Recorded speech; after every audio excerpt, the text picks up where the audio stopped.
But how great would it have been if Saul would have been like a Yoda to David? Yeah, right. He never encouraged him. Yeah. All the guy ever did was kill your giants, take care of your problems, Yeah. bring back bags of foreskins, and you're just going to try and kill the guy? Bring back bags of... I think that should be the title of your next book.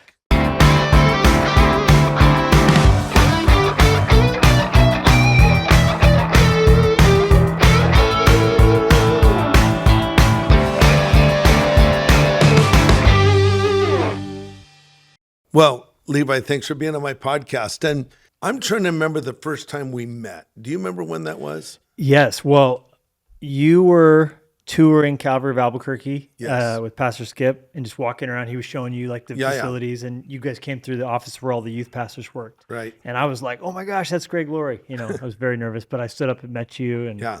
And then the next time, because your dad actually worked there with Skip, your dad, Chip, who's now with the Lord. Yep. So you were a little bit hanging around the church kind of kid, or were you involved in ministry at that point? So at that point I was the youth pastor. Okay. When I met you there. But I was a hang out in the church kid. Yeah. I used to work in the tape room. My job was to dates you, right? Duplicate the tape cassettes and then put the labels on them. But it was frantic because Pastor Skip would finish preaching, there'd be a closing song and announcements, and we had only that much time to make all these tapes, put the labels on. So we pre-make the labels. I remember it well. We had to shut them in the plastic sleeve. For those that are listening, don't know what we're talking about. Back in the day, everything was on cassette tapes. That was cutting edge technology at what point. And so everybody would want to get a tape of the message after the service. But it was not easy because you'd have to physically run the master from the sound booth down to the tape room. Yeah. And we had all these tape loop duplicating machines ready with all the blanks in them. Oh, that's hilarious. Slap the master in and they'd all start going. Then you have to flip them all over to record side flip B them over. if Pastor Skip went long. I forgot all that. Because it could only use 30 minutes per side. Yeah. So side B would be the second half of his talk or whatever. I kind of miss cassette tapes. There was something so simple about them. Something very nostalgic, Okay, so anyway, so you saw me and we met. Was I nice to you? You were so nice. Yeah, you stopped. You said hello. Oh, I'm glad it wasn't one of those times where you were rude. No. You were great. And I told you, I think that I would do evangelistic sermons in the youth ministry. We would, Pastor Skip at the church had built a skate park. So we would bring out pro skaters, they would do demos, and then tons of kids would come out, and I would, give the evangelistic sermon, and I would watch and study your Harvest Crusade preaching, how you'd put the message together, and so I was very excited to get to meet you for sure. Oh, wow. And of course, as you know, I've been listening to you since I was like 5 years old. Yeah, there's a really fun picture. We'll put it up here. Yeah. When you're just a little kid and you're standing behind our pulpit when we did a Harvest Crusade in New Mexico. Yeah. And so even at that age, you look really young in this photo. I was 11. 11. Yeah. So did you aspire to be a preacher even at 11? I started telling people I was going to be a pastor when I was 2. Oh my, it's no the way. Only thing I ever wanted to do. My dad was a bivocational pastor. He had worked in media, but then started a couple churches. And so I grew up literally helping set up for the church or being around. I was like little Samuel, Oh, so cute. So yeah. It's like the opposite of my son, Jonathan. That's like the last thing he wanted to do. But then he felt a call in his life later. But he did not want to follow in his father's footsteps, but you did. Well, your dad was a great model. He was a great example, and we miss him, but not as much as you do, I'm sure. So kind of phase 2 of all of this, you came with Pastor Skip Heitzig from New Mexico to California when he took a church over. He had asked me to kind of step in for him, preach when he was traveling. Yeah. And I was, having grown up in youth ministry, going to be preaching in the church for the first time, which big church is what we called it. It's like, oh, wow, get called up from the, minor leagues to the major leagues. Right. So, although now it's like, I kind of look at it the other way. It's like, I think youth ministry might be the major leagues, right? Yeah. Reaching kids young. I kind of feel like if you can make it in youth ministry, you clearly have a gifting. And I've also found that some of the best preachers I know were once youth pastors. Because if you can hold the attention of young people, that's a gift, don't you think? 100%. Their attention not only from the span. fact that a middle schooler is not going to give you much. Yeah. If they're not tracking with you, they're just going to go to sleep. Yes. And back in the day, we used to do our youth ministry programs on Sunday morning. Yeah. So you're running an 8 o'clock service for a sixth grader who does not want to be there. Yeah. So they were literally just, unless you're gonna get them out the gate, you're gonna lose them. So yeah, I think there's something to that. Plus, I also think the youth ministry is the most well-rounded area that's most like pastoring a church. You have to figure out budgets, events, while simultaneously doing the sermon stuff. You have to do leadership development. So it's kind of a little mini church in a way. Yeah, it really is. And I remember when you felt called to go to Montana. And I actually offered you a job. I said, Levi, would you like to come be the youth pastor at Harvest? But you had this strong calling to Montana. And somewhere in that time period, I remember you told me a story of how you used to listen, going back to cassette tapes for a moment, to this message that I gave years ago before you would go to bed. In fact, you listened to the same message over and over again, and that was about David. Yeah. So one day when I was a little kid, my dad, he'd work all day. He worked at Fox at the time. Then he would prep his sermons in the evenings. Yeah. And I came into his study, and there was this voice coming out of the stereo, and it was the pastor of Calvary Chapel Riverside. Yeah. Of course, we know of it today as Harvest. Yeah. But I was mesmerized, just sitting there listening. You have always had a way of telling narrative stories from the Bible that I think it brings them to life in such an unusual way. I mean, kids always are wanting to gather around, listen to you tell stories. If we're sitting at a restaurant, you gather all your grandkids and my kids, and you're telling these stories. And I feel like that comes through in the pulpit in the way that no doubt Jesus did, because kids would come to Jesus. Oh. So you're teaching David. I had never heard David like this. It was funny. It was all the backstory on his life. And I was so into it that later that night, I asked my dad if I could play the cassette as a bedtime story. So we brought it to my room. The sermon was titled, David is Calling, Part 2. Yeah, Part 2. Very imaginative I don't know title. Where part Let's see, what do I call this? Part 2. David, his calling, Part 2. So next week, my sermon will be called. So I listened to it probably every night to go to sleep for months. And I still have the tape still to this day. So I've been listening to you preach for so long. You've always loomed large in my Mount Rushmore of preaching. And so when I was in that situation where, on paper, everything seemed like perfect opportunity. Take this church, preach at it. We lived, right next to the beach in Dana Point. We had season passes to Disneyland. On paper, it seemed like a career, calling move that was great. But we also felt this nagging sense of we always were dreamt of planting our own church. Yeah. At the same time, I had gotten in touch with you and asked for you to give me some advice.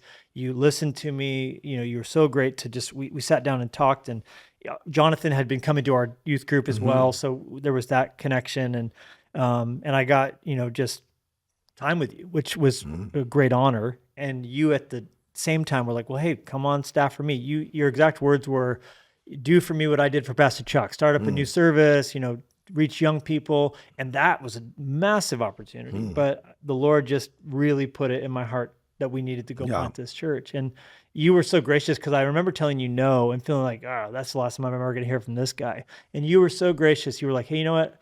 I think the church plant will be amazing. And you spoke faith and life over it. And then literally a couple weeks later, you asked me to come and host a crusade for you. And you've been so great to bring me in to preach for you. And it's just meant the world. Well, and you were a great friend to my son, Christopher.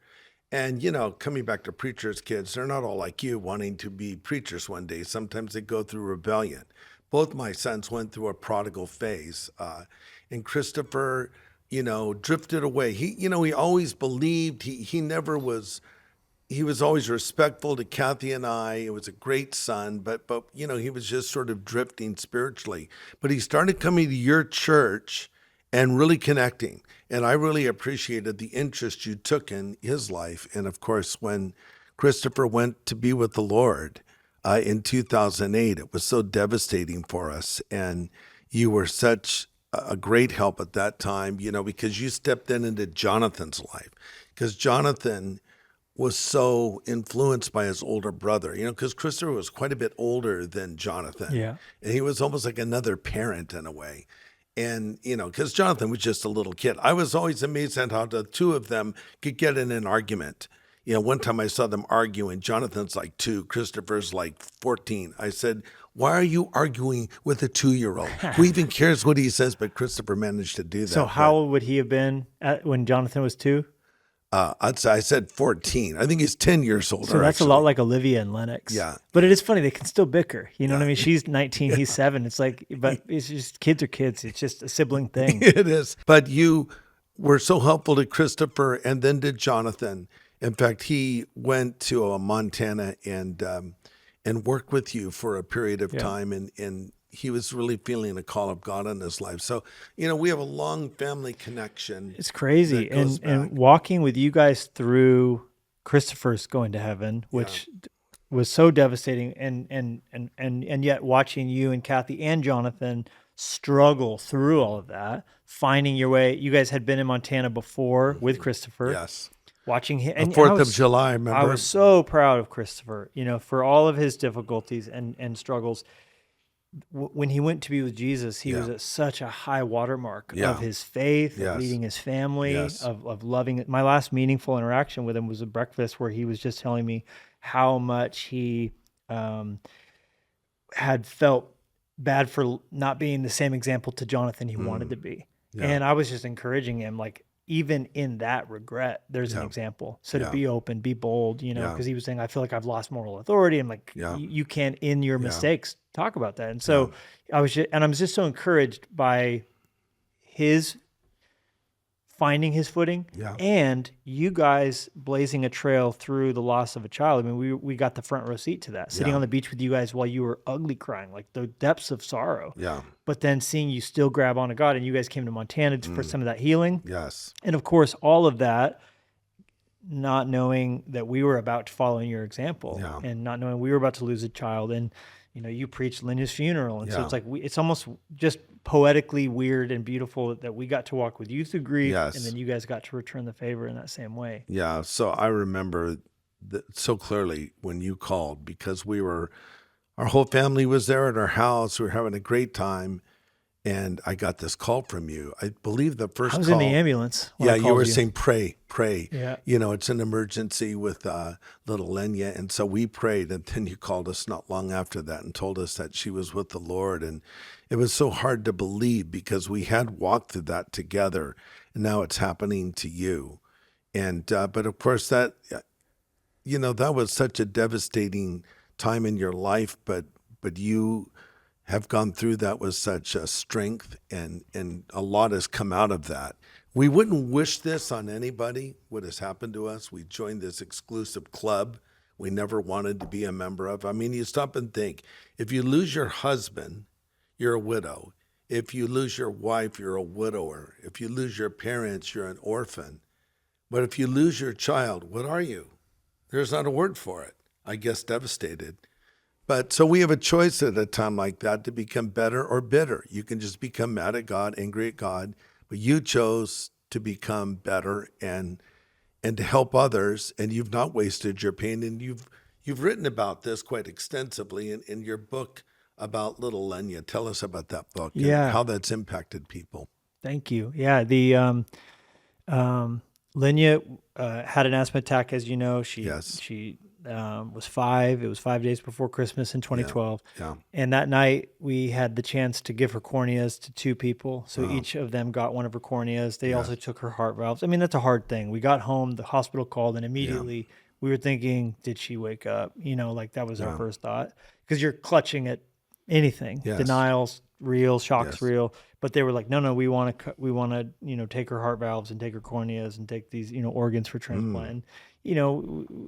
As much as you don't want the visual of them cutting into your child, it also was like, she would want us to do this. Yeah. And so we said yes. And later on, these 2 people get her corneas, and they told us they had been blind, but they could see. And that's such a beautiful picture of the gospel, of course. It is. And Lenya means lion. And so it just hit me. I was like, wow, they see through the eyes of a lion. And I kind of got this metaphor of them seeing through her eyes and us seeing through Jesus's eyes. And the lion, how was that? Well, because Lenya means lion. Oh, wow. Okay. It's a Russian word. Right. And then we called her Lenya Lion. That was her nickname. Yes, and she was the most ferocious, hair always messy, always in trouble, naughtiest of our children for sure. She had the cutest little voice too. Like raspy and kind of smoky, like she had just had half a pack of cigarettes or something. But I think she would have been a good singer because that kind of tends to be the voice profile. So anyhow, I was in my office. It was the first year. I mean, the first year is so crazy because it's every Father's Day, Mother's Day, 4th of July. This was close to Christmas. Yeah. That must have been the worst Christmas ever. Weirdly, I was so on edge for it. You know how you kind of raise the defenses before Mother's Day, your birthday? And that first year is like sweeping a minefield. Yeah. And then after that, I remember taking a breath. I don't know if it was your experience, but after the first year, I was like, okay, I can do that again. It was like almost a sense of like a weight shifting off my shoulders and grief that year. Was that your experience at the year mark? I don't know if it was at the year mark. I mean, I do remember distinctly that I felt as though a weight was on my chest. I mean, a physical weight that seemed to be there for quite a time. And then it just began to lift. And, because it's weird in the early stages of grief, you wonder, will I ever be happy again? And then when you begin to experience happiness, you almost feel bad for being good, right? Like, for feeling good, like, I shouldn't be happy right now. But, if we stop and think about Lenya or Christopher in heaven, or let's just change the position. Let's just say that you or I were in heaven and our children are down there. Would we want them to live in sadness for the rest of their life? And we'd want them to grieve us. I mean, we want to be remembered. But at the same time, we would say, live your life, put God first, discover his plan for you. We'll be reunited one day, be happy. But it's hard to be happy when you're so sad, isn't it? It's so true. And what's weird is to derail, and I'll come back to what I was saying, but with my dad's death this last year, we're not at the year mark yet. The grief has been so different. Tell me how it's different. I naively, when Dad died, I thought to myself, as my brothers and sisters were all falling apart, okay, this is their first major meaningful interaction with grief in a real serious way. And I thought to myself, like, I'm a vet. I've lost a child. Losing Dad is going to be sad, but I'm going to feel somewhat like, and man, I called you on a really low moment. I remember calling you like a month in, just being like, I am struggling here. And the grief is different. And I was like, of course it hit me. You can't have a grief punch card and feel like I'm like entitled to my third grief free because I got, you know what I mean? Like it's a different person. It's a different grief. Lenya was my daughter, but my dad was, for 42 years of my life, I always had a dad. I had him every day to text, I had him every day to call. He showed up at everything. He was a very great dad. And I knew he was dying from the pancreatic cancer, but the Mayo Clinic told us we had a year or two more. Yeah. So when he did die, and I never got to say goodbye because he turned so quickly, and it just caught me off guard. I think the difference of the grief was partially I expected it to be less severe, and it was really challenging. It has been really challenging. I multiple times called him, and then would remember, he was in heaven. Oh, really? Yeah, like actually got to the phone call. Or would go to text him and be like, oh my God, because we didn't talk every day. Yeah. So, we talked every day, but I didn't see him every day. Right. So I would just go to like, oh, it's been a couple of days, I need to give Dad a call, and be like, oh wait. And then I would hit me again. Yeah. But all that to say, with Lenya, when she got to give those people her eye tissues, we had the revelation, I think, that Ephesians talks about, which is that the eyes of your understanding would be enlightened. Paul prayed for the church at Ephesus. Yeah. And so we started to see connections between the pain we were facing and what God wants to do inside of our eyes, and the metaphor of things that are, the song puts it this way, may the things of this world grow strangely dim. Yeah. And almost this farsightedness, nearsightedness. So I did all this research on lions and figured out how their eyes work and kind of wrote this book comparing our eyes to Jesus's eyes and use her eyes as a metaphor. And what was surprising to me when the book went out, and now it's out, we've sold a lot of copies in, I think, a dozen languages it's out in now. We have a children's version of it that's done very well, won a bunch of awards. But I would get letters back from people who weren't dealing with the pain of a loss of a child. Yeah. They would be dealing with chemo, or they lost a job, or they got divorced. And then I kind of realized, like you've said before, when you connect with people on pain, it doesn't have to be the exact pain. It can be anything, but they get encouraged by it. Yeah. Yeah. It's been said that success builds walls, failure builds bridges. And I think, and by that, the idea is that success, I've done this, I accomplished that. People think, whatever, But failure or tragedy builds bridges. They go, wow, he's just like me. He knows what I'm going through. And, we're at the end of the day, we're just human. Just because we're called to be pastors doesn't mean we don't have all the emotions that anybody else has. And because I realized when Christopher died, being a preacher didn't give me a leg up. At the end of the day, I was just a father who lost his son. I mean, I'd been the preacher at the pulpit trying to comfort families who'd lost their children so many times, including at your service for little Lenya. I remember that day like it happened yesterday. It was like a scene from a film because it began to snow. It was cold. It was outdoors. It was just like the most tragic scene from a film. But at the same time, glorious because of the hope we have, but it was so vivid. And so I did my best as a pastor to try to comfort you. But one day when you wake up and you're in the front row and you're the parent and you're the one who experienced the loss and you know these things, but what you're going through emotionally. Recently, a friend of mine, his son died unexpectedly. He was running a race. He was very young. And he collapsed at the finish line. I think he was 23 years old. And so I went to the hospital immediately because one thing I know is when this happens, you need to get to that person as quickly as you can. You don't have to be there with the right words. You just need to be there. Sometimes it's just the ministry of presence. In fact, often I found less is more. Saying less can do more. And so I walked into this room where his son was lying on this hospital bed. He was gone. And his son was a believer, and the family was gathered around. And I realized that this horrible thing that I'd gone through, which I wouldn't wish on anybody, was actually a tool I could now use for the glory of God. Because as I began my talk to them, I just said, hello, I'm friends with the guy whose son had gone on. And I said, and my name is Greg Laurie, I'm a pastor, and I lost a son 16 years ago. And that was my connection. And so that's not wasting your pain. It's like, because I can speak to this from experience. And I think sometimes people will listen to you more because they go, oh, he knows what I'm going through. I think so. And I think you're like, I was hungry to ask you questions and benchmark and you know what I mean? And even like, it almost tells you, I can do this. I can stay married. I can stay in ministry. You preach through this. I can't do it. It almost gave me a template. And I think that's why Paul said, like, follow me like I follow Christ. Yeah. And when we see someone who's faced any awful tragedy but has kept on going, we can go, okay, I can see that example and follow it. What I found is it changed me. I hope for the better. I believe it has. But I think before it happened, when I would hear someone just lost a child, would you call them? I would call them, but I would dread it, and I would be happy when the call was over. Or there was an apprehension about all of it because I felt so ill-equipped to help them. But now when I hear it, will you call them? I'll say immediately, I'll do it. Because I know I got to walk in there where others maybe don't want to. And because I know what that's like. And I think that you've been able to do this in amazing ways. What would you say has changed in you as a person? And in you as a leader, spiritual leader, as a pastor, since Lenya went to be with the Lord?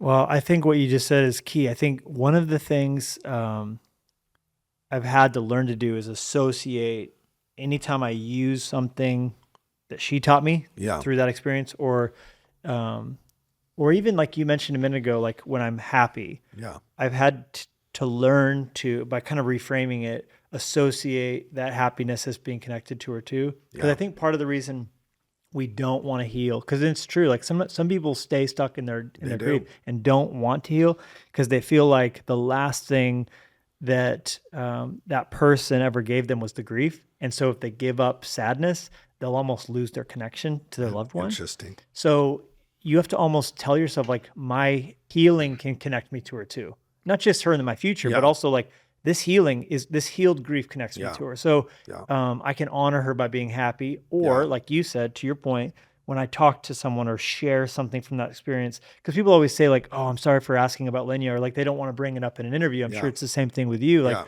they almost feel bad. And it's like, no, let me, I associate that as like me as her dad stewarding her legacy. Like you don't want them to be forgotten either. No, I want her to say. Well, think how many people know Lenya's story. Not that you much rather have your daughter at home to see tonight. Yeah. But however, she's with the Lord. But it's great you can remember her, and she can impact people. And in a weird way, we were given the chance, like you and I both, we should die, and Jonathan and Christopher and Livy and Lenya, they should be telling our story. Like my father, my grandfather, that's how it should be.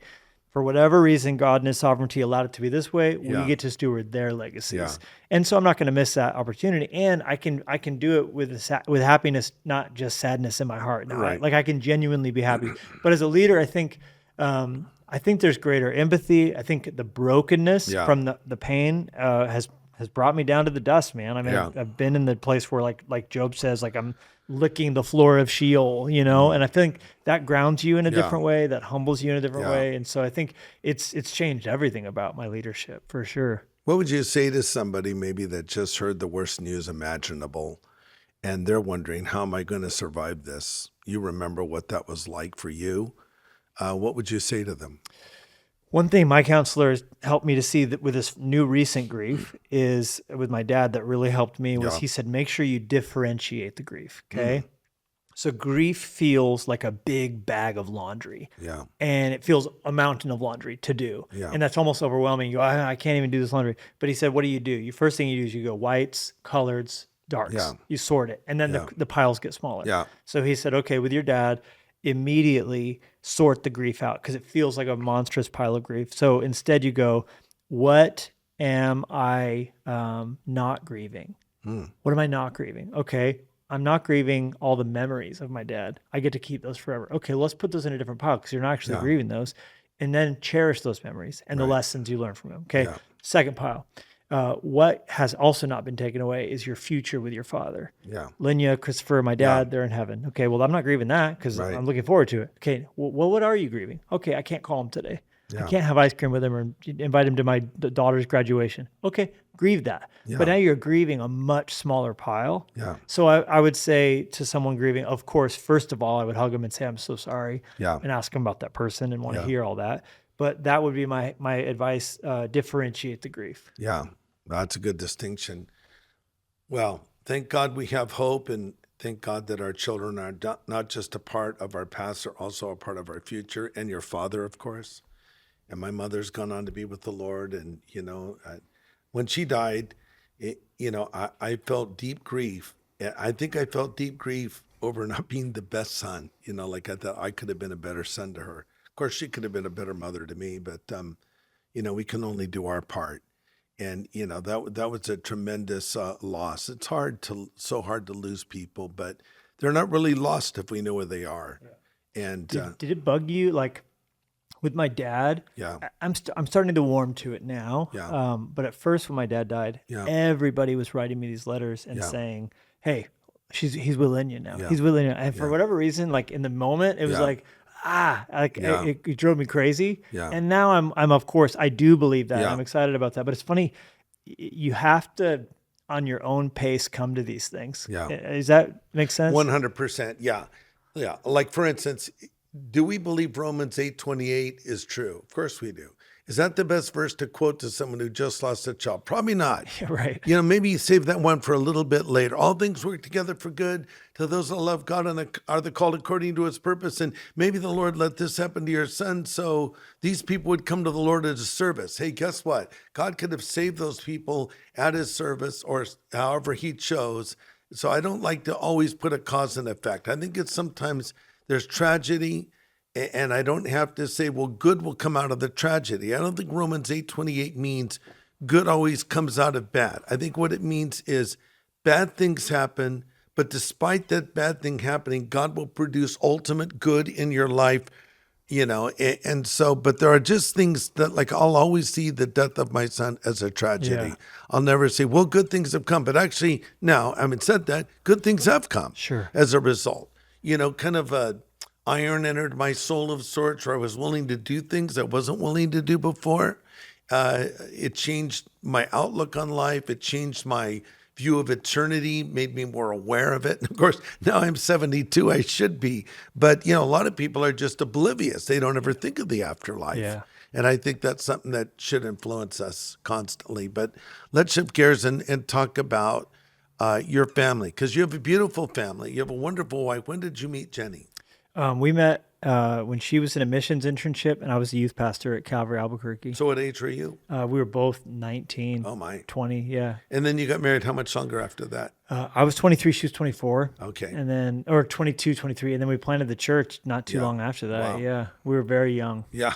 And how many children do you have? 5 altogether, Yes. 4 girls and a little boy. Yeah. And Lennox. Yep. Lennox, the minority in the sorority. Yes. He's the one little dude. Yeah. Yeah. He's 7. Oldest is 19 at Bible college. And they're such great kids. I mean, when we go out together, we'll get the Lauries and the Luskos together, and these kids have all grown up together. Literally. Yeah, well, it's your kids and my grandkids, Yeah. And Jonathan, of course. And it's you have such a close family. You guys have so much fun together.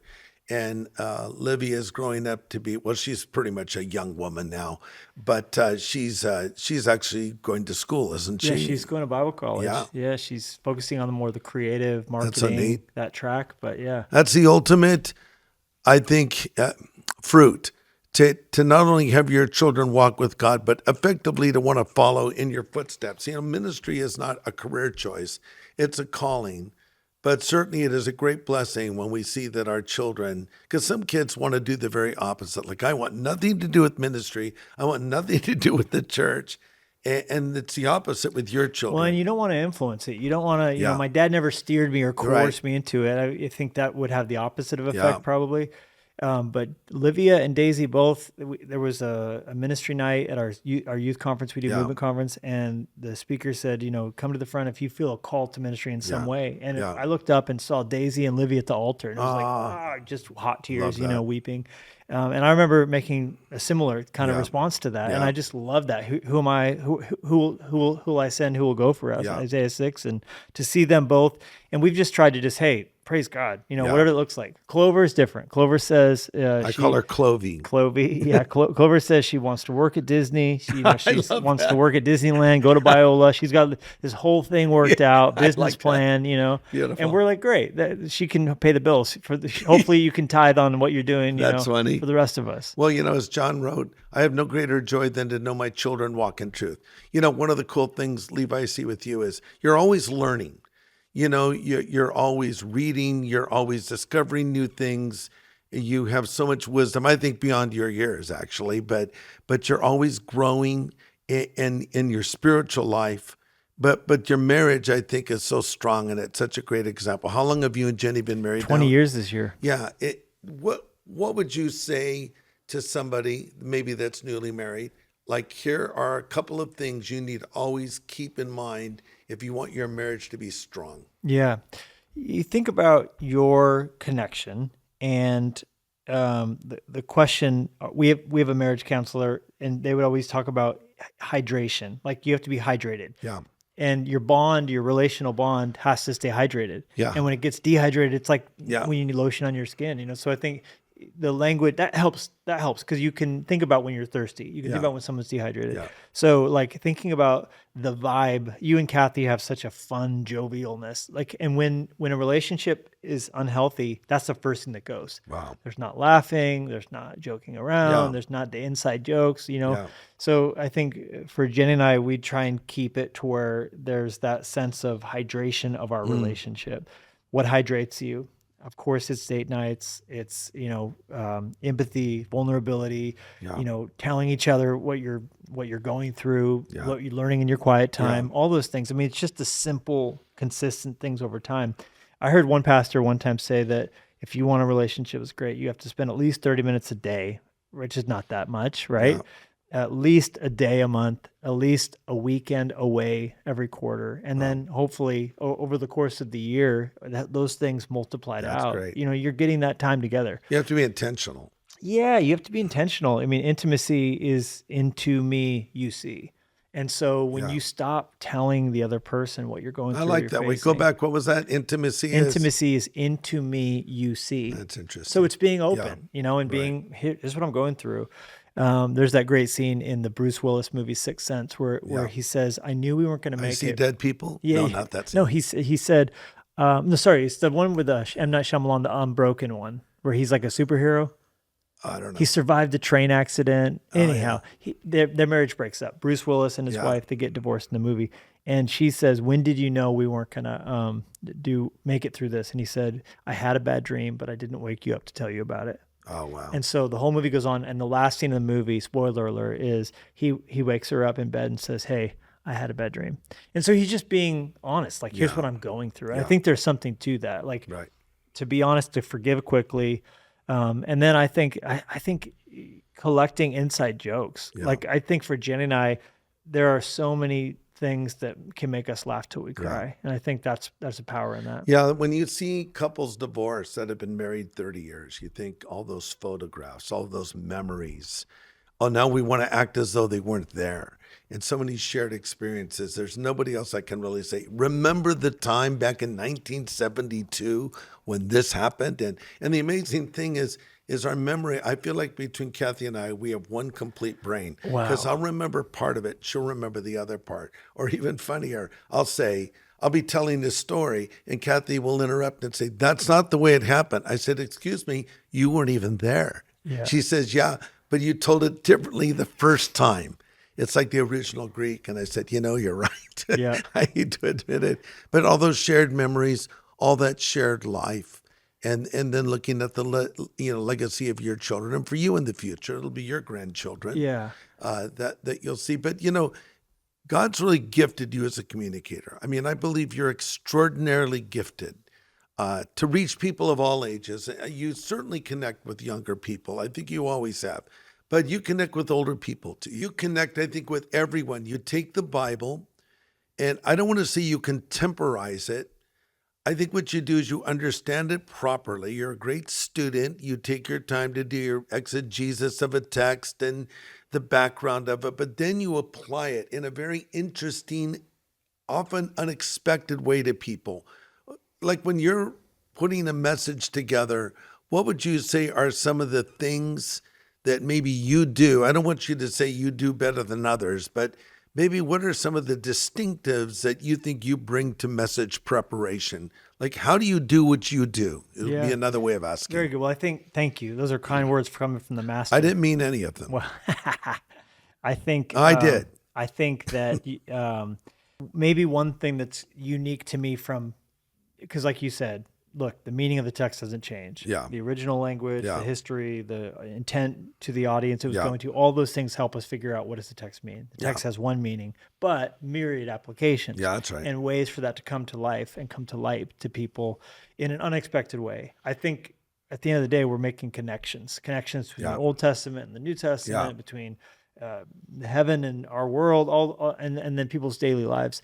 And one of the ways maybe that for me, there's more options for illustrating is, like you said, constant reading. And then I'm always socking stuff away. Yeah. So always going through multiple different books, articles, podcasts. And then I think the missing step is thinking you're going to remember it. So today in my quiet time, I came across a great quote. I'm going to put it in my inventory inside Evernote. Tag it, take the extra time. Here's how this could be used. Put it in there so that later on it's ready for it. Like I'm listening to this podcast where Kelly Slater says he spends more time doing stretching than strength training because when it comes to joints, either you move it or you lose it. Oh, wow. That's and I'm good. like, okay, wow. That'll There's a sermon title, Move It or Lose It. Yeah, that's good. Why our soul craves whatever. You know what I mean? Flexibility. I like that. And then, so now all of a sudden I've got a surfer talking about his knee mobility, his hip mobility. And I'm talking about Have you used that in a sermon yet? I'm writing the sermon right now. Okay, well, I'm going to preach it tomorrow. So tell people to think you stole it from me. That's hilarious. I think you already Move have it your or sermon. lose it, But my latest sermon. What a great title, right? It is, yeah. So now you're like talking about, okay, here, what he's done, surfing, whatever.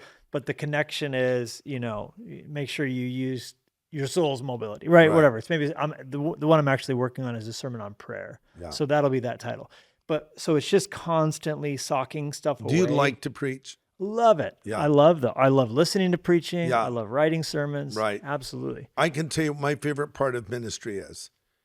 And I've said this to pastors. I said, I think I love studying. I do like to study, writing. I like the preparation part, crafting the message, and then delivering it. I love all that. I love it more even than when I started. And I really liked it a lot when I started. I enjoy the whole process. And I see some preachers don't love it. They're phoning it in. old sermons, sometimes unfortunately sermons that aren't theirs at all. And now we've got our, AI Chat helping GPT us. written. Yeah. Yeah, right. Yeah. And what is it? Grok too, And though these are tools that if you use them properly can be very helpful actually, but we don't want them writing everything, because I think that, the best definition of preaching I've heard is truth through personality. It has to work its way through you.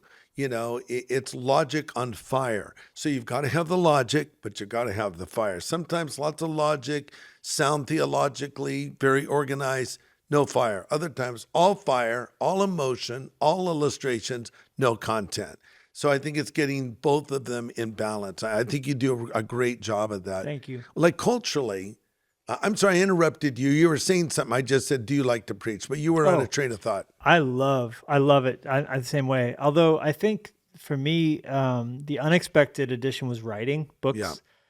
And you're really good at that too. Well, thank you. And it's really different than preaching, isn't it? Very different. And I would say I love preaching more than I've ever loved it. I love writing more than I've ever loved it. But I don't know. I could see a day where I preached a little less and wrote a little more. Okay. Not that I would not preach at all. Right. But I really enjoy that with a sermon, you're getting 40 minutes with somebody. If they read a book, you're with them for 30 hours. Yeah, that's true. You can take them on a journey. Right. And the feedback you get from someone who's finished a book it's different than someone who just watched a talk. And now God uses a message to open their eyes in some great way, or salvation. It's a great honor.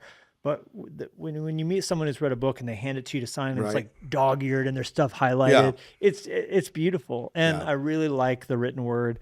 And I like going into that season of writing. When I'm writing in a writing mode, I write every day but Sunday, 1,000 words a day until the rough draft's done. So that's 50 writing days. And you sit down at a little, you told me you have a little typewriter kind of device to do it? I found this thing called the Traveler by FreeWrite. Yeah. Now, I'm not getting paid by them to mention that. I saw it advertised. I thought, wonder if that's a good idea. It's like a keyboard and it has an e-ink screen. But it's almost like an old school typewriter. Because you can't go online with it. It goes online, but only to store what you've written. Oh, okay. So it sends it to Dropbox. Yeah. So you're getting a backup. So every day, so I've taken that thing everywhere. Wow. I mean, I've written on top of a mountain, and it tells you your word count. And I write till I get to 1,000 words. If it takes me an hour, if it takes me 5 hours, I'm going to finish 1,000 words today. And I don't edit while I'm writing. I never think, is this good?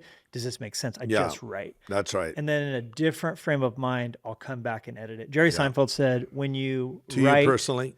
In a podcast. Okay. That I listened to him in. He said, it's amazing. You listen to a podcast from Kelly Slater and Jerry Seinfeld. So that's the secret sauce. That is a little bit, isn't it? Yeah, because you're able to connect it. You have to have this big, so bodybuilders say you have to eat big to get big. Yeah. I think preaching and communicating, you have to be taking in a lot. Is that I eat big and get big in my stomach. It's different. It's the same thing. You're just choosing where you get big. Yes. The carbs are empty. But right? what did Jerry say? He said when you write, because he famously puts an X on a calendar every day he writes a joke.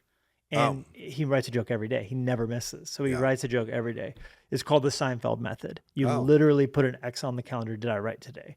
And he said, when you're writing, you have to treat yourself like you're a kindergartner. You can do it because writing's hard. We all sit down, we get writer's block, we get distracted by the internet, chat, whatever else is going on. Yeah. But you have to say come on, little boy, you can do it like a kindergartner. But he said, when you edit, you treat yourself like a drill sergeant. Yeah. Oh, what is this crap? Let's read. Let's see. What is this garbage? Yeah. You have to be hard on yourself in the editing room and kind to yourself in the creative process. That's really well said. And when I write, I just download in a document. I don't worry about grammar, punctuation, spelling. I just get it down and then I go and deal with it. And it's funny, even after I think a message is done, I've heard John Irwin often quote, I think it's George Lucas who said, a movie is never finished, it's just abandoned. And I feel that way a little bit about a sermon. I'm always piddling with it. Tinkering with it, yeah. And even when I'm giving it, after I've gone through it so many times, I'm editing sometimes on the fly in the pulpit, and I don't even know why I do it, because I actually think it was fine. But I just start rearranging it and taking this intro and I'm moving it back, and that thing at the end, I'm putting it up front, and I don't even understand. Even after all that, you're driving home thinking, I could have done it better. I could have done it better. It's sick. And then you think, I have to do this again tomorrow. And I think that's maybe the part that I'm like, I could just write a book a year and send it from my cabin, But I think there's a immediate return. When you write a book, you're like throwing a message in a bottle into the ocean. You're going to get response. I mean, my newest book I wrote in 2023. That's just coming now in 2025 out. So there's years between. I worked 2 years on that book.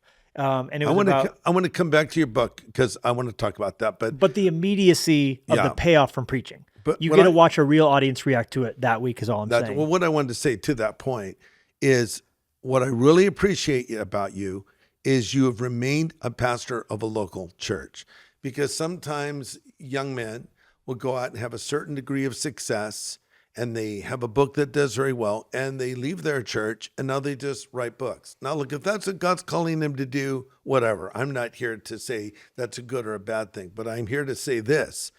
I think the greatest thing, and I think a very high calling, is being a pastor of a flock. There's an accountability there. It grounds you. There's a reality. And that's very important. And not only do I love to preach, I love to be a pastor. I love to help people.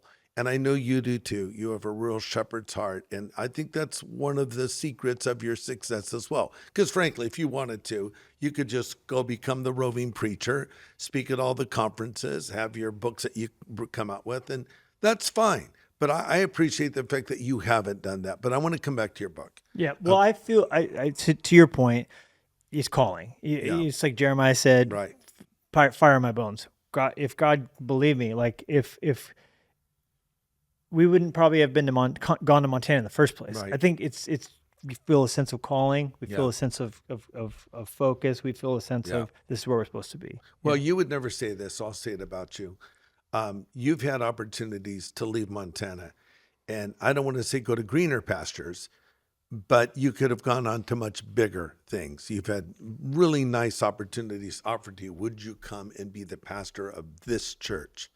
And you've turned them all down. You've probably never even shared that with your congregants, have you? No, for sure not. No, because you're not going to tell them that. But it'd be like saying to your kids, I had a chance to leave your mom and go off and marry this other girl. But here's, now I'm giving a revelation to people that are maybe in your church. Your pastor has had many opportunities to do some pretty big things, and he's chosen to be faithful to the calling that he has with you. So you should appreciate that about him.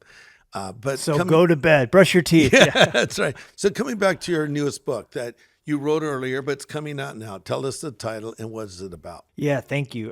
It's called Blessed Are the Spiraling. Yeah. And it's about how the chaotic search for killer cover art on it. We're showing it right now. Oh, yeah. I love it. A tornado of wildflowers. I love that. Did you come up with that? Our team did. Wow. Alicia Gregory, she's our lead art director. She's on all my book covers, except for... so good. Yeah, thank you. She's great. I mean, it looks like you went to some professional design firm. Which I guess it is, more or less. Well, Fresh Life Creative is phenomenal. Yeah. But I think our synergy over the years we developed, and our publisher, we're so grateful for, W Publishing at HarperCollins has been so grateful for us developing a friendship. And so we have agreements that we get to work with our creative in the process and all that. But blessed are the spiraling. Blessed are the spiraling. That seems almost contradictory. Like if I'm spiraling, how could I be blessed? Yeah, exactly. And Jesus says, blessed are those who mourn. That's right. So, I mean, the heart is, blessed are you when you're spiraling, in the sense that... What is spiraling? Yeah, it's the sense of I don't feel grounded. I feel out of control. I feel destabilized. I don't know what's going on. You felt that way? For sure. See, people might think, well, now, Levi, you've come, you've been a Christian all these years, and you've come through the worst tragedies imaginable with your faith intact, with your marriage strong, with your church strong, with everything strong. And you have moments where you would describe yourself as spiraling? Yeah, well, yes, daily. Paul said, besides the other things that, come upon me, the concern for the church, yes, there's all the different things. But the book's about a period when I turned 38. Yeah. I didn't know what was going on. Now I know to look back and go, oh. And how old are you now? I'm 42. Okay. So this is 4 years ago. Yeah. Now I know to look back and go, I was having a midlife crisis. Yeah. But in the moment, you just know what's going on. Like I started having about 2 a.m. every night, these panic attacks where I would just wake up out of a dead sleep, heart racing, sweating. I didn't understand what's going on. Yeah. So it's scary. I called my doctor. I called my counselor that I was meeting with, called our board of directors. And, was trying to look under every rock. What's going on? And, there was certainly some things that needed to change in my schedule. I was flying 175 flights a year, plus preaching 40 weeks a year at Fresh Life, plus writing books, plus all these other things, raising kids. And I was just, the pace was just too much, and at the same time, I hit the point in life where it's the second half. The average worldwide life expectancy is 72. Oh, it's great. That's my age right now. Wow. This podcast just ended. Thank you. You know why? Because I'm spiraling. Yeah, exactly. Yeah. So I think it's just, did you experience that at midlife? Like, was there like a... Yeah. I wouldn't say it was exactly like you're talking about, but I do think there was a phase in my life, I would say it was funny, about mid-30s, where I was just questioning, where am I going? Like, what am I going to do? Is this it? Is it going to go beyond this? And so in a way, I would say I've experienced. And it's all different, but I don't know very many people, but men specifically, because that's the kind of person I would have more intimate conversations like this with, that have gotten through 38 to 42 without some serious issue. I was talking to my friend Cody Carnes, writes a lot of songs. He said the same exact thing. That song "Firm Foundation" that's been sung around the world came out of him having panic attacks. Wow. And I think there's just something to the second half of life where you go, for me, and I did a lot of this, work and reflection. You can just refer to me as, for you, Greg, as a person who's almost dead. Let me stop it. So I think for me, I was always the young preacher. Yeah. You and everybody else. I was too, believe it or not. The young pastor. And I realized I'm not old, but I'm not young. Yeah. So I'm in transition. And I think transitions are always scary. I would beg to differ. I think you're young still. I think when you hit 72, that age you described so eloquently, it's not the American cause of death like age. It's worldwide. Yeah. Oh, I feel better.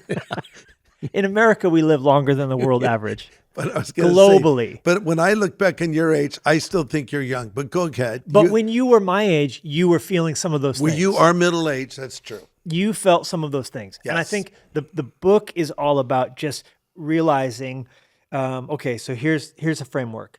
When you're young, so much of it's just scale. I want to do all these things for God. I want to reach every last person. It's not. I'm not saying this in a negative way. Whether it's how many people come to your church, how many people listen to you preach, it's size, and part of that is just young men, fire in the belly, entrepreneurial, all of those things.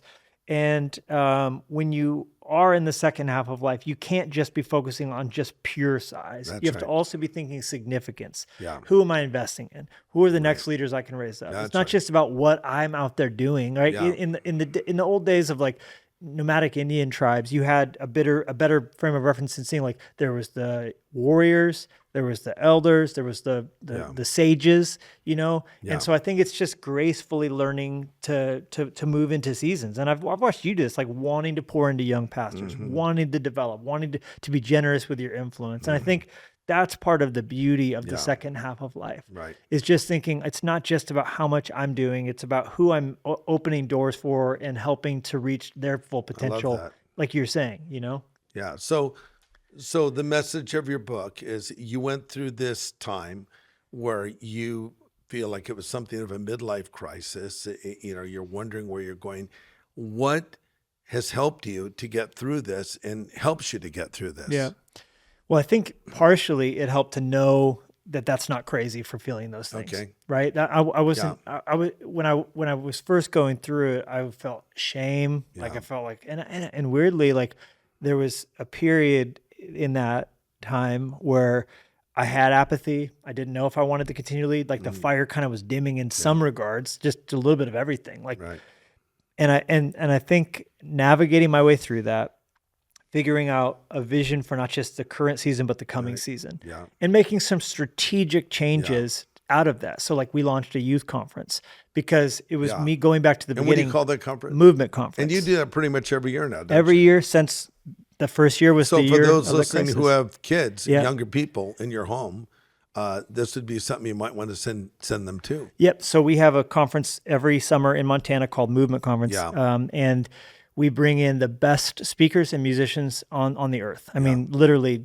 Taya from Hillsong United, Carrie Job, Cody Carnes. We've brought in Elevation Rhythms coming this summer. We bring in, Louis Giglio and just all these different speakers. We had your grandkids come out to it for the first time. They'd never had slept in a tent in their lives before. And literally everything's outside because kids are on their phones, they're indoors, and to be outside in the great outdoors is so good for you. Right. So the kids camp outside. They hear all the sermons are outside. Right. One year, Christine came to the closing session in the rain. It dumped. Wow. No one moved. Everyone sat outside like when Jesus was preaching and just heard the Bible taught to them outdoors. Eagles are flying by. It's beautiful. So that was one of the things for me of, hey, what can I do that's significant, not just about success? And I think it's reaching young people. I got saved at summer camp, paying that forward. So it's just helping people have a paradigm for the second half of life and get grounded in what they're going through. Because think about it this way. When you go through anything that makes you feel like you're spiraling, it feels like you've smacked into a wall. Yeah. But what if it wasn't a wall? What if it was a stair? Oh. And a chance to take a step up in growth, in walking with Christ, in developing as a person. Right. And hopefully not becoming like Saul, because Saul, I think, is a classic midlife crisis gone wrong. Yeah. Here's this young guy, David. He should be pouring oil on that fire of David's zeal. David's never been anything but good to Saul. Yeah. And yet Saul couldn't stand to hear that song sung. David has, slain his tens of thousands, but only Saul's only slain his thousands. Yeah. Well, if you think about it, it's all Saul's kingdom. Yeah. So a win for David should be a win for Saul. Yeah. But he didn't see it that way. Yeah. So I think the second half of life, it's a learning about how to champion those coming after you and be excited about and pray, may they go further than I've even gone. Like Moses said to Joshua, may all God's children prophesy. Yeah. Not being insecure, not being threatened, not trying to hold on to everything you've got. Because we're going to leave this world anyway. And that's the other thing too, is in the book, I talk a lot about a vision for what your death is going to look like. Wow. Do you know 72% of Americans don't have a will? Wow. 72%. Why do you keep coming back to the number 72? It makes me nervous. 72%. That is my age. You told me. Do you have a will? Yes, I do. Okay, so think about this. That means that the majority of people who have kids don't have a plan for who's going to be their guardian if something were to happen for them. So it's just, we live in denial about death. That's right. That's true. And so in the book, I'm saying this is the one guaranteed thing you're ever going to do is die. So have a vision for it. Have a plan for it. What can your death look like for the kingdom of God? Wow. Estate planning, prioritizing ministries like Harvest Outreach Ministries in your estate, and having my death is going to be like Samson's death. It's going to do more death, to the enemies of God than my life even did, right? Yes. So even just kind of asking. Now you're making me want to die more quickly. And just using your death to influence what's in your heart and in your calling. That's right. A closing kind of thought. Okay, so when you started, how many years ago did you start preaching? Oh, man. I preached my first sermon at 14. Okay. So looking at what you were facing then and what you're facing now, kind of thinking specifically of young people, what would you say has changed and what has remained the same in what young people need to hear and know when you bring the gospel to them or bring the word of God to them? There's not a lot different. I think there's nothing new under the sun. Maybe the media has brought so much that young people are questioning a little bit of everything. Where's the truth in it? What's to be trusted? I think the attention span of people is either the 20 seconds of a TikTok video or the 3 hours of a Joe Rogan episode. Isn't that interesting how all these kids have short attention spans, but podcasting, which we're doing right here, long form conversations and discussions and lectures and more are so popular. How does that work? Yeah, I think, like I said, it's either 20 seconds or 3 hours, but I think there's a greater sense of what can I trust and see in you? You know what I mean? Yeah. It's less just about you giving an oration, but do I believe you? Can I sit down and hear from you? Do you understand me? Do I feel seen? I also think the biblical illiteracy is so much different from 20, 30 years ago. Yeah. The sense of hey, you can't just say, as Moses lifted up the serpent, like Jesus. Even Adam and Eve, who? I think you have to take your time to develop these things in a way that can make the connections for people. Right. For sure. Going back to my early days at Calvary Chapel, I was a 17-year-old kid. I was a poor student. I watched television a lot. I had a short attention span. and I go to this church, and there was this super electric evangelist Lonnie Frisbee that we came for, and he left shortly after that. And then there was just this older man named Chuck Smith who taught the Bible. But I learned to study. I learned to appreciate those things. I grew up reading the King James version, not even the New King James, like King James. It's funny because I still remember verses from 17 years old that I memorized, because that King James cadence, I beseech ye, therefore, brother and brother, mercy to God, present yourself. I remember the cadence, and it sticks in my memory. But Chuck would always say, people develop an appetite for what you feed them. So I think there's hope, even though maybe the kids are a blank slate. But you brought up something I thought was really important, authenticity. I think because a lot of kids, I think today, I think we always think in the church, we have to be super cool, super edgy. And there's a place for that. But I think super authentic, super biblical are more important. But I think that they're sometimes kids are looking for a father figure. Yeah. Because maybe they didn't have a dad. So many are coming from broken homes. Jordan Peterson, I did an interview with him, or he actually interviewed me. And he has reached a whole generation of young people, specifically young men, because he calls them to be responsible. One of the things he's best known for is telling them, make your bed. Just be responsible. Be a man. Be masculine. Well, there's some truth to that. Do you know you're less likely to spend money that you don't have on a credit card on a day where you made your bed? Oh, really? Is that true? It's true. Yeah. Wow. You make your bed. It's what's called a Keystone habit. There was a study that was done where it unlocks better habits all around. Okay, so if you get more than 5 hours of sleep, you're likely to eat fewer calories the next day. Oh, wow. So there's little funky things. So the problem is when I make the bed, my wife remakes it and she says I didn't do it right. But I think do I get credit for trying? You having done it? Yes. Right. It's the first thing you did. You I already don't even won a try battle. now because I know she'll just. What's that Mark Twain quote? He said, "If you have to eat a frog," which I don't know what scenario under which you would have to eat a frog, but if you do have to eat a frog, eat it first thing in the morning. Because then the rest of the day, it's behind you. And it was the worst thing you had to do all day. Yeah, and he said, if you have to eat 2 frogs, which this day is getting really weird, he said, pick the ugliest one and eat it first. Yeah. The point is, do the difficult thing. I think that's why cold plunging is so powerful. Yeah. You get in that cold plunge yet? I've seen you do it. Yeah. But I've never done it with you. You need to do it. I don't want to. See, eat the frog. You got to eat the frog. But you're right. What is the advantage of I think the authenticity is a massive factor. Yeah. This is real. And I think with our grief, with the hard things we faced, with the honesty and openness of, hey, this is hard, this is terrible at times, but God's in it. And then not being ashamed to preach the word and give the message, and here's the truth, and don't water it down. I think they don't want to be soft pedaled. I don't think they want. I think they don't want to be coddled. I think they want to be challenged, to be called out. And like you said, a fatherless generation does need someone in a place of strength and authority. I think that's part of the reason why Joe Rogan is got the influence he has. You have these young people looking for someone to point them to jujitsu and archery and all these different things. Okay, let's end on a lighter note with some random things. Like, what if you were going to have one last meal? I asked this of my wife and my granddaughter today. If you're going to have one last meal, what would it be? Oh, wow. Is it which meal? Breakfast, lunch, Anything. dinner? Just this is your last meal. Man, the coffee's got to be super good. You like coffee. So that's like a random. So coffee's going to be a part of the last meal. But I mean, In-N-Out, double, Really? animal style chopped chilies. Nothing wrong with Let's that. go animal style fries. Get that diet lemonade just to make me feel a little bit better. Yeah, that's a pretty good choice. Yeah. What are like 2 or 3 of your favorite films? Ooh, I mean, Gladiator 1, Black Hawk Down. Did you see Gladiator 2? I loved it. Yeah. I Not loved as it. good as 1, but good. But it can't be. It can't be. But what I liked is they tried to continue it and not like redo it. Yeah. Pedro Pascal's character was amazing. Right.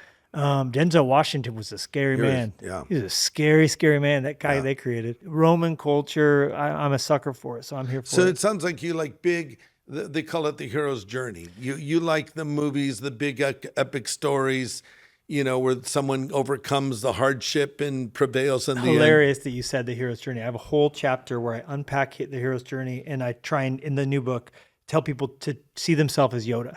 Yeah. Everyone wants to be Luke Skywalker. Oh, wow. But the Force needs Yoda, right? Yeah. So if we can see in the second half of life ourselves as Yodas Right. and help people on their hero's journeys, Yeah.